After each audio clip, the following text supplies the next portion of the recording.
ቃላችንን ዘዳግም 30 ላይ እናወጣለን ቁጥር 7ን አንብበን እንደገና ደግሞ ቆላስይስ ምዕራፍ 2:11 እናነባለን ከአዲስ ኪዳን የመልእክቴ ርዕስ ለእግዚአብሔር እንገረዝ መንፈሳዊ ግርዘት የሚል ነው ሁላችንም እንቆማለን እና አብረን እናነባለን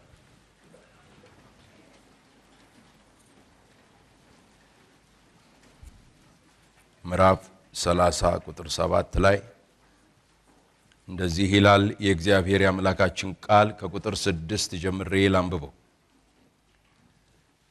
በሕይወትህም እንድትኖር አምላክህን እግዚአብሔርን በፍጹም ልብህ በፍጹምም ነፍስህ እንድትወድ አምላክህ እግዚአብሔር ልብህን የዘርህንም ልብ ይገርዛል እግዚአብሔር አምላክህ ልብህን የዘርህንም ልብ ይገርዛል ይላል ቆላስይስ ምዕራፍ 2 ላይ ብናወጣ የሐዋርያው የጳውሎስ መልእክት ወደ ቆላስይስ ሰዎች ምዕራፍ 2 ላይ ቁጥር 11 ላይ እንደዚህ ይላል የሥጋንም ሰውነት በመግፈፍ በክርስቶስ መገረዝ በእጅ ባልተደረገ መገረዝ በእርሱ ሆናችሁ ደግሞ ተገረዛችሁ በጥምቀት ከእርሱ ጋር ተቀበራችሁ በጥምቀት ደግሞ ከሙታን ባስነሳው በእግዚአብሔር አሰራር በማመናችሁ ከእርሱ ጋር ተነሳችሁ ይላል እዚህ ላይ እንደምትመለከቱት የሥጋን ሰውነት በመግፈፍ በክርስቶስ መገረዝ በእጅ ባልተደረገ መገረዝ ተገረዛችሁ ይላል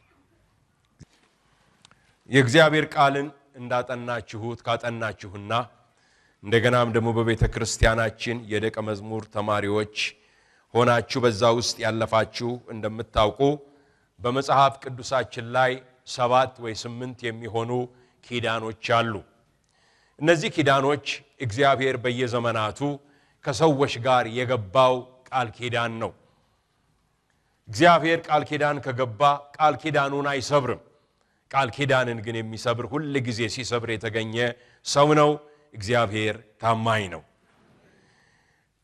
በዚህ ላይ በመንመለከትበት ጊዜ ከተሰጡት ኪዳኖች መካከል አንደኛው የአብርሃም ኪዳን ነው እያንዳንዱን ኪዳን እግዚአብሔር በሰጠበት ጊዜ ምልክትን ሰጥቷል ወይንም የኪዳኑ ማህተም በመባል ይታወቃል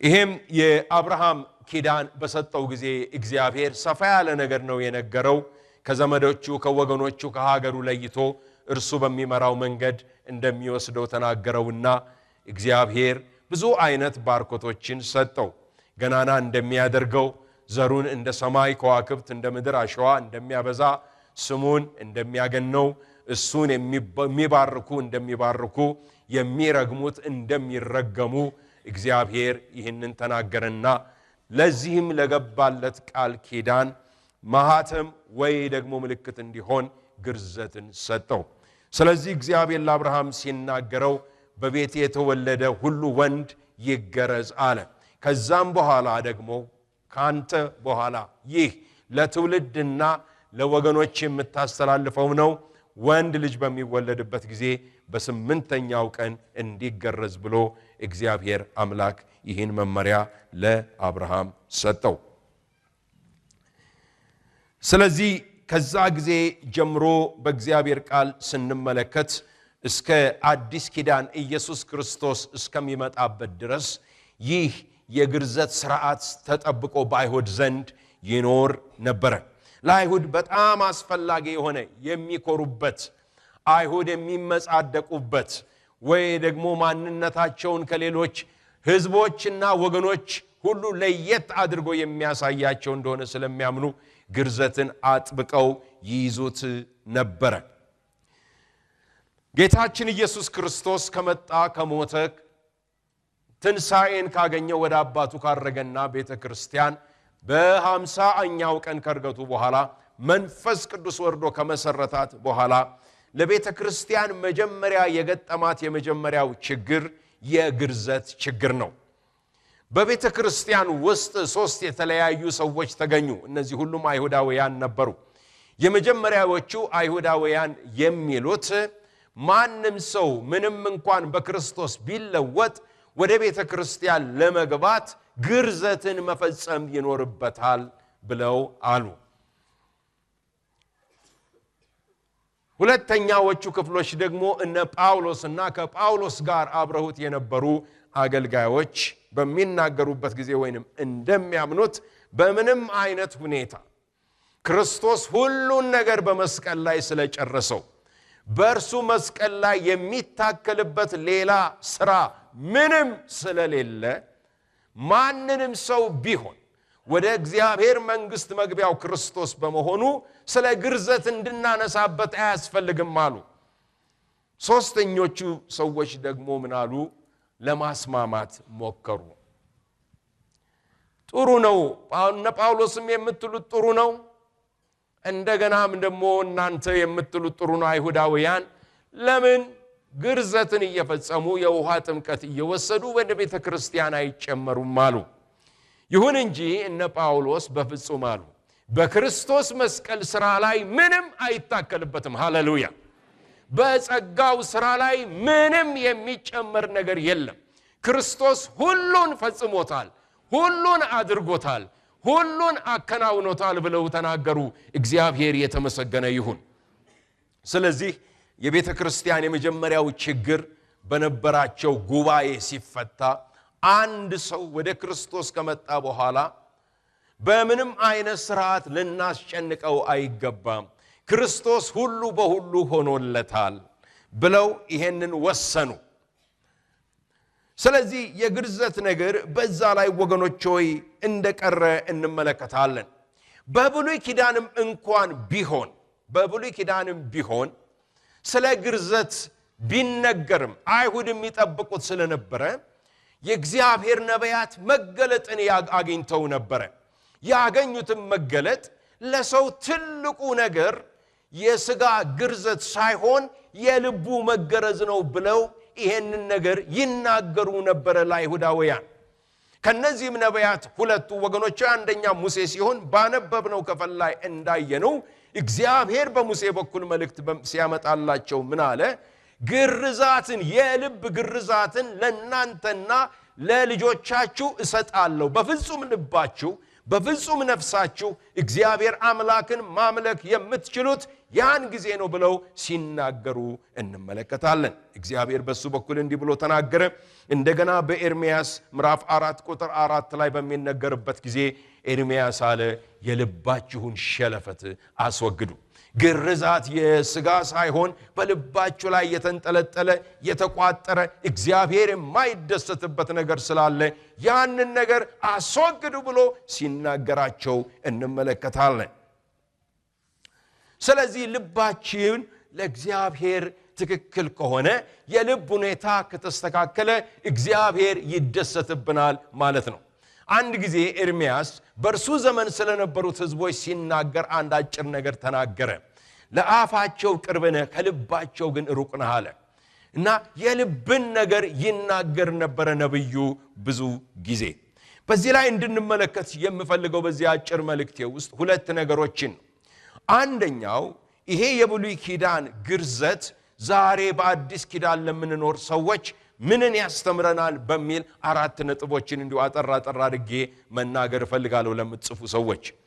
በሁለተኛ ደረጃ ግን ዛሬ ይሄ ግርዘት በአዲስ ኪዳን ላለን ሰዎች የሚያስተምረን ትምህርት ምንድነው የሚናገረን ነገር ብለን ሶስት ነገሮችን አንስቼ በዚህ እጨርሳለሁ። በመጀመሪያ የብሉይ ኪዳንን ግርዘት በምንመለከትበት ጊዜ ወገኖች ሆይ አንድ አይሁዳዊ ተገረዘ ማለት ከእግዚአብሔር ቃል ኪዳን ውስጥ ገባ፣ በእግዚአብሔር የተስፋ ኪዳን ውስጥ ገባ፣ ወይንም ደግሞ የእግዚአብሔር ቤተሰብ ውስጥ ገባ ማለት ነው። እንደዚህ ቀላል አይደለም። ስለዚህ አንድ አይሁዳዊ ሲገረዝ ወዲያውኑ የሚያመለክተው መልእክት ምንድነው? እሱ ይሄ ሰው አሁን የእግዚአብሔር ቤተሰብ ሆኗል፣ በእግዚአብሔር ኪዳን ውስጥ ተይዟል፣ ታቅፏል ብለው ወገኖች ሆይ ይናገሩ ነበር። ዛሬ በአዲስ ኪዳን ለምንኖር ሰዎች ወገኖች ሆይ መልእክቱ ምንድነው በምንልበት ጊዜ ዛሬም የአዲሱ ኪዳን ኢየሱስ ክርስቶስ በመስቀል ላይ የፈጸመው ሥራ በእኛ ሕይወት ደግሞ ይፈጸም ዘንድ በመንፈስ ቅዱስ አማካኝነት የልብን ግርዘት አግኝተን ልንለወጥ ያስፈልገናል። ሃይማኖታዊ መሆን የእግዚአብሔር ቤተሰብ አያደርገንም። ብዙ ጊዜ እንደምናገረው የየትኛውም ቤተክርስቲያን አባል መሆን የእግዚአብሔር ቤተሰብ አያደርገንም። በሰዎች ልቦና ውስጥ ስለ ቤተክርስቲያን ብዙ አይነት ትምክህትም ቢኖር እንኳን ወገኖች ሆይ ያ የግላችን ትምክህት እንጂ የእግዚአብሔር ቃል አይደለም። መጽሐፍ ቅዱስ የሚለው ምንድነው? ማንም በክርስቶስ ቢሆን አዲስ ፍጥረት ነው። ስለዚህ ልክ እንደተናገረው ለኒቆዲሞስ እውነት እውነት እልሃለሁ ሰው ዳግመኛ ካልተወለደ በስተቀር የእግዚአብሔርን መንግስት ሊወርስ አይችልም፣ በምንም አይነት አይችልም ብሎ ተናገረ። በዚህ ጉባኤ መካከል ያለን ሰዎች ወገኖች ሆይ አይሁድ በግርዛታቸው እንደተመኩ የምንመካበት ነገር ቢኖር ወገኖች ሆይ ወደ እግዚአብሔር ኪዳን ውስጥ አያስገባንም። ጌታ ኢየሱስ ክርስቶስ ሲመጣ ወደ መንግስቱ የሚወስደው ወገኖች ሆይ በአዲስ ኪዳን ውስጥ በክርስቶስ በኩል ወደ እግዚአብሔር መንግስት አሁን የገቡትን ብቻ። ስለዚህ ትምክህታችንን በመጣል ወደ እግዚአብሔር መንግስት ሊገባ ያስፈልገኛል።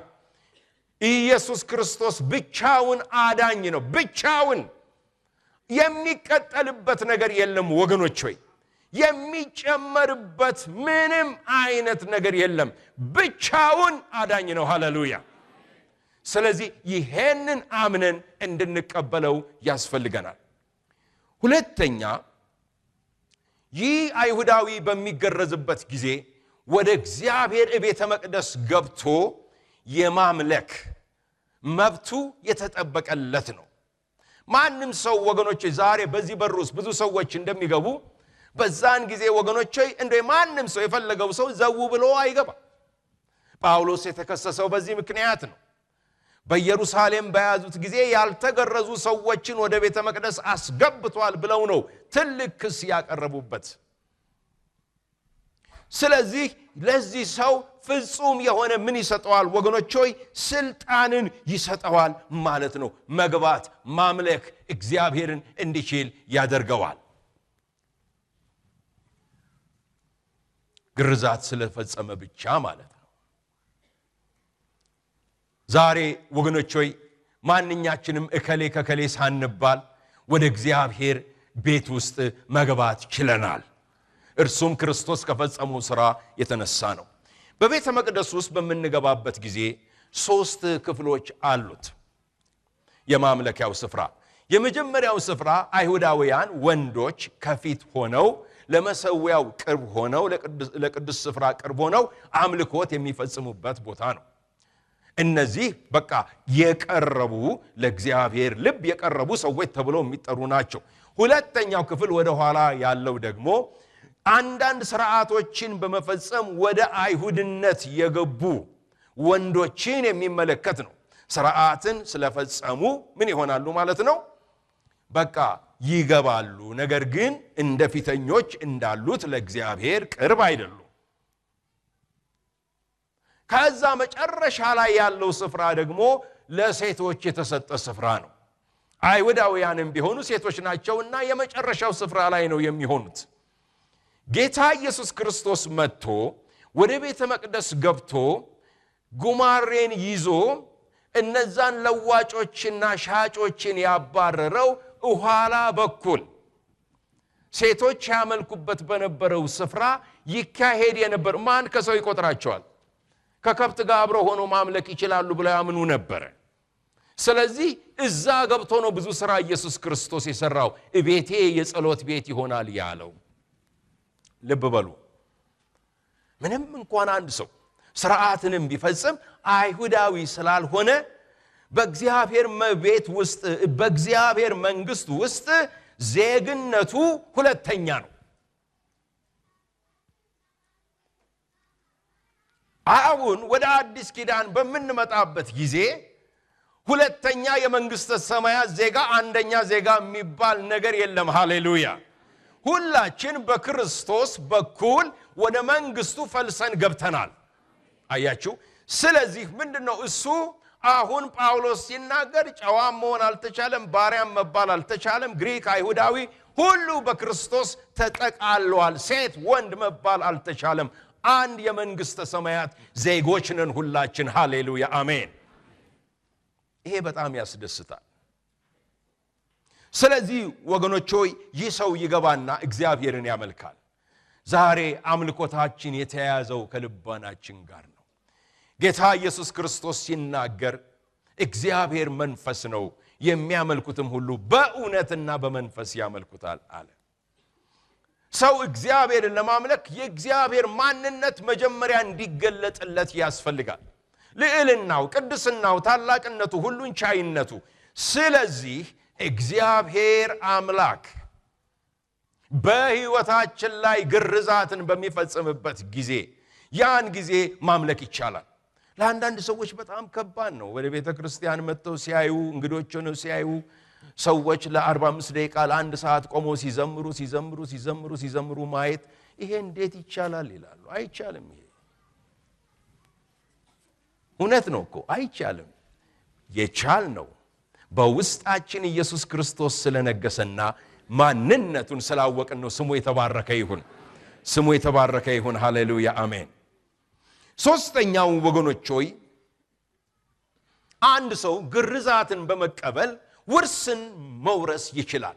ውርስን ለመቀበል የእግዚአብሔርን ውርስና በረከት መውረስ ያስችለዋል ማለት ነው።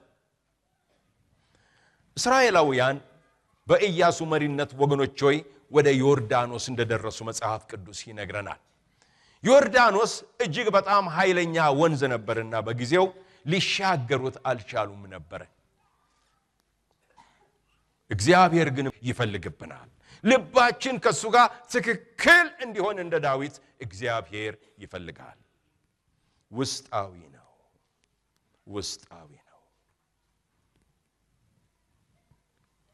ስለዚህ ወገኖች ሆይ ሁሉ በውጭ የምናደርገው ነገር ከውስጥ እንዲወጣ ይፈልጋል እግዚአብሔር።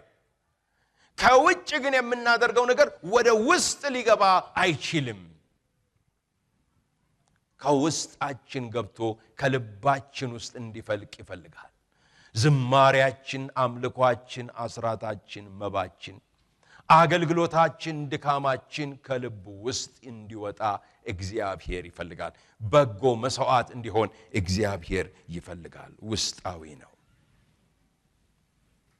ውስጣዊ ነው ወገኖች ሆይ። እግዚአብሔር ውስጥን ነው የሚመለከተው፣ ልብን ነው የሚመለከተው። አሁን በዚህ ጉባኤ መካከል ቁጭ ብለን ስንት ነገር በልባችን ያልፋል፣ ስንት ነገር በልባችን ውስጥ ይሄዳል። በቀደም ወንድማችን እዚህ መጥቶ ያገለግለን ነበር ሮብለት። ስለዚህ አይነቱ ነገር ነበር የሚናገረው፣ ስለ ውስጣዊ ነገር፣ እግዚአብሔር ልብን የማወቁ ነገር። እግዚአብሔር አለ የሰው ልብ እጅግ ተንኮለኛ ነው፣ ከኔ በቀር ማን ሊያውቀው ይችላል? እኔ እግዚአብሔር ብቻ ነኝ የማውቀው የሰው ልብ። እግዚአብሔር ከልባችን ጋር ነው ጉዳይ ያለው። ወደ አዲስ ኪዳን መተን ለነዛ አብያተ ክርስቲያናት የተጻፈውን መልእክት ስናነብ እግዚአብሔር እንደዚህ ይላል። ጌታ ኢየሱስ እኔ አልፋና ኦሜጋ ነኝ፣ ሞቼ ነበርኩ፣ አሁን ደግሞ ሕያው ነኝ፣ ልብንና ኩላሊትንም እመረምራለሁ፣ አውቃለሁ። ውስጥ ያለውን ነገር እኔ አውቃለሁ። ቤቴ ውስጥ ያለውን ነገር ማቀ እኔ ብቻ ነኝ።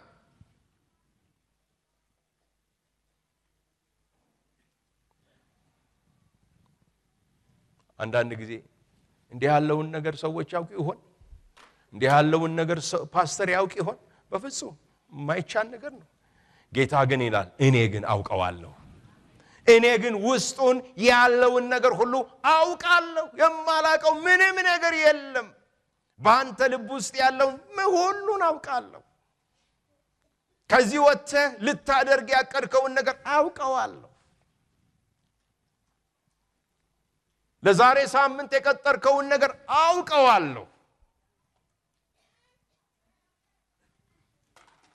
አውቀዋለሁ ብሎ እግዚአብሔር ይናገራል። አውቃለሁ። እንደዚህ ይሄ ማንም የታወቀ እውነት ነው። በጣም ድብልቅልቅ ያለበት እውነት አይደለም። ነገር ግን እግዚአብሔር ሰዎች የተባሉ ትልልቆች እንኳን እግዚአብሔር ሁሉን እንደሚያውቅ የረሱበት ጊዜ ስላለ ለማስታወስ ነው። ሁሉን አዋቂ መሆኑን እንረሳለን፣ እንዘነጋለን። እግዚአብሔር ሁሉን ያውቃል። ስለዚህ ወገኖች ሆይ ውስጣዊ ነው። ሁለተኛው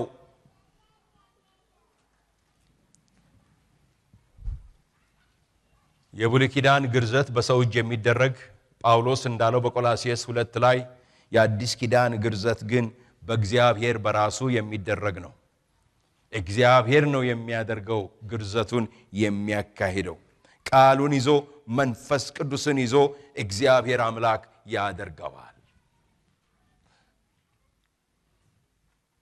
ስለዚህ ወገኖች ሆይ ሁሉ ጊዜ በህይወታችን ላይ እግዚአብሔር ሊገርዘን ይፈልጋል። መገረዝን በህይወታችን ያደርጋል። እየመረመረ በውስጣችን እየገባ ግርዘትን እግዚአብሔር ያካሂዳል። አእምሮአችን እንዲገረዝ ይፈልጋል እግዚአብሔር። አይናችን እንዲገረዝ፣ ጆሮአችን እንዲገረዝ፣ ልባችን እንዲገረዝ፣ አስተሳሰባችን እንዲገረዝ እግዚአብሔር ይፈልጋል። እግዚአብሔር የሚያደርገውም እግዚአብሔር ራሱ ነው። የሚያደርግበትም መንገድ ቃሉ ነው። ወገኖች ሆይ ማንነቴን ለማወቅ እኔ ሌላ ሰው አያስፈልገኝም። ማንነቴን ለማወቅ ቃሉ ይነግረኛል። ቃሉ ይሄን ትመስላለህ ብሎ ይለኛል። ቃሉ እንደ መስታወት ነው፣ ራሳችንን የምናይበት ነው። አንዳንድ ሰዎች ለመገለጥ ስጦታ ይጸልያሉ። እግዚአብሔር የመገለጥን ስጦታ ስጠኝ፣ የመገለጥ ስጦታ ማወቅ እፈልጋለሁ። ማወቅ የሚፈልጉት ግን በሰዎች ውስጥ ያለውን ነገር ነው። ገብቷቸዋል? ለአንዳንድ ሰው አንተ እንደዚህ አላሰብክም፣ አንተ እንደዚህ አልሆንክም፣ አንተ እንደዚህ አልታመምክም፣ አንተ እንደዚህ ነው ቢሉ፣ ሁሉን መናገር ቢችሉ ደስ ይላቸዋል። እግዚአብሔር ግን እንደዚህ አይደለም። አንዳንድ ጊዜ ሰዎች አንድ ጊዜ አንዲት ሴት ሰማው፣ መንፈሳዊ ናት ልበል፣ በሷ ደግሞ አስተሳሰብ ከመንፈሳዊም በላይ ናት። እና አንድ ሰው ወደ ጌታ ሄደ። ሲሄድ ስሰማ እንደዚህ አለች። ሰው ሞተ ሲሉት የሚያውቁት እንደው ራሱን ይዞ በባህላችንም ወይ ወንድሜ ነው የሚለው። እሷ ግን እንዴት ጌታ ከኔ ደበቀኝ አለች፣ ተቆጣች። ምን ማለት ነው? እግዚአብሔር ለአንዳንድ ሰዎች መጀመሪያ ለነሱ ነግሮ ነው ሄዶ የሚያደርገው። ጥቅስም አላቸው። አንዳንድ ጊዜ የምንጠቅሳቸው ጥቅሶች መጽሐፍ ቅዱስ ኮሌጅ ተማሪዎች እዚህ ካላችሁ ተስማማላችሁ ከኔ ጋር ምንም ግንኙነት የለውም። እግዚአብሔር ለባሪያዎቹ ለነቢያት ሳይነግር ምንም አያደርግም። እኔ አሁን እሱን ላስተምራችሁ አልችልም። የፈለግነውን ነገር አውጥ ሸጉጠን ከዛ በኋላ ሌላ ችግር ውስጥ እንወድቃለን። እግዚአብሔር መጀመሪያ የሚገልጽልኝ ስለ ራሴ ነው። ልቤን ነው የሚገልጽልኝ። ስለ ሌላ ሰው አይደለም ይነግረኝ። ምን እንደምመስል ትልቁ መገለጥ ይሄ ነው። ስለ ራሴ ነው የሚነግረኝ። ያለሁበትን ቦታ ነው የሚያሳየኝ። ያለሽበትን ቦታ ነው እግዚአብሔር የሚያሳይህ። ስለዚህ እግዚአብሔር ቃል ኃይለኛ ነው፣ ብርቱ ነው። ሁለት አፍ እንዳለው ሰይፍ ነው ይላል መጽሐፍ ቅዱስ። ቅልጥምንና ጅማትንም ይለያል። ይገባና ምን ይላል? ይቀለጣጥማል፣ ይሰባብራል፣ ሰርጀሪ ያካሂዳል። የእግዚአብሔር ቃል፣ የአምላካችን ቃል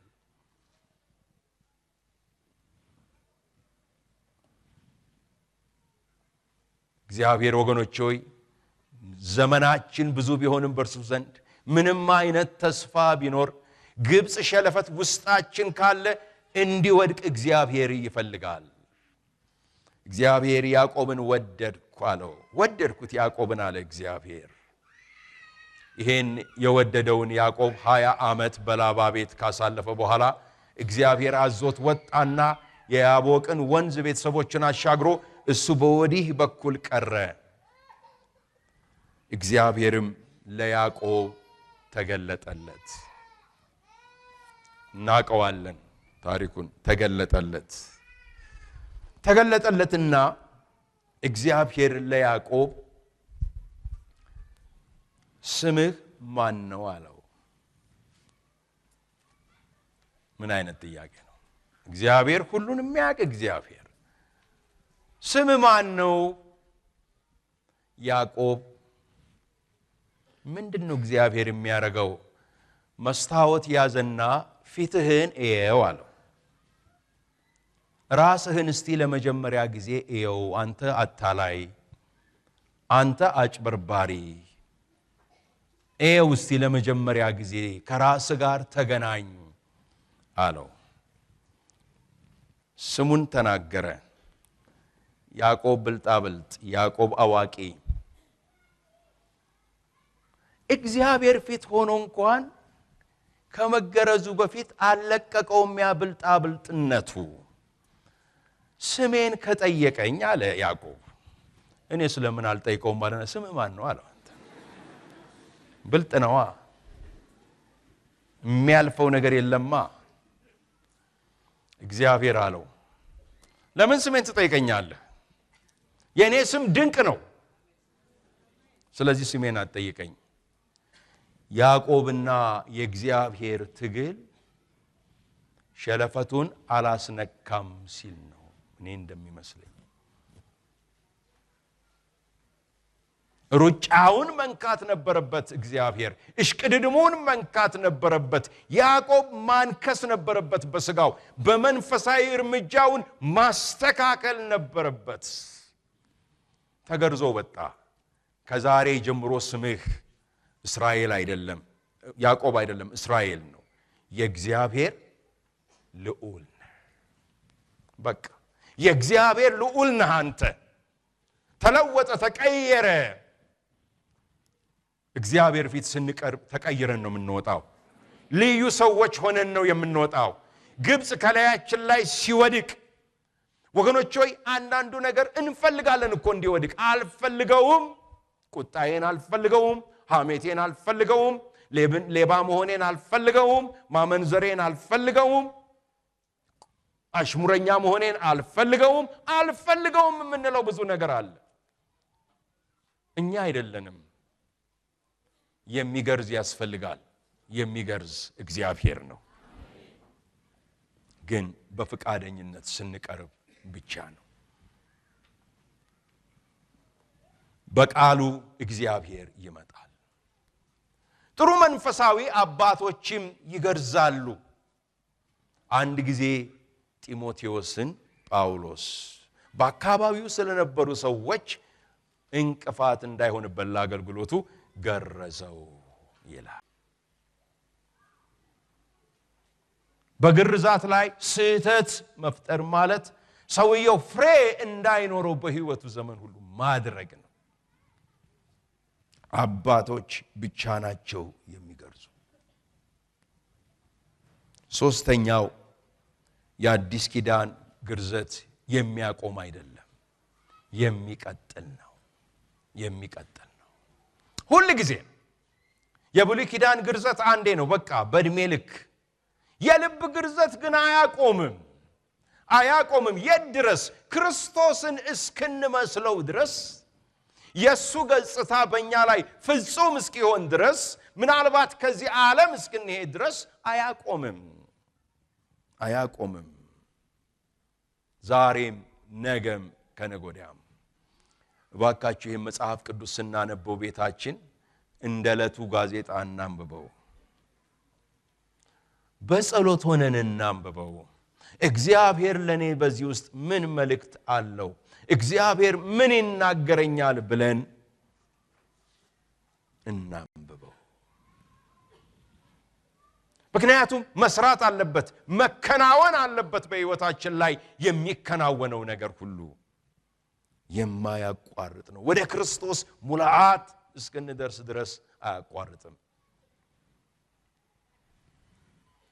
አንዳንድ ጊዜ አይገርማችሁም የት ድረስ ነው ይሄ ነገር በሕይወት የሚቀጥለው የት ድረስ ነው የሚሄደው የምትሉት ነገር የለም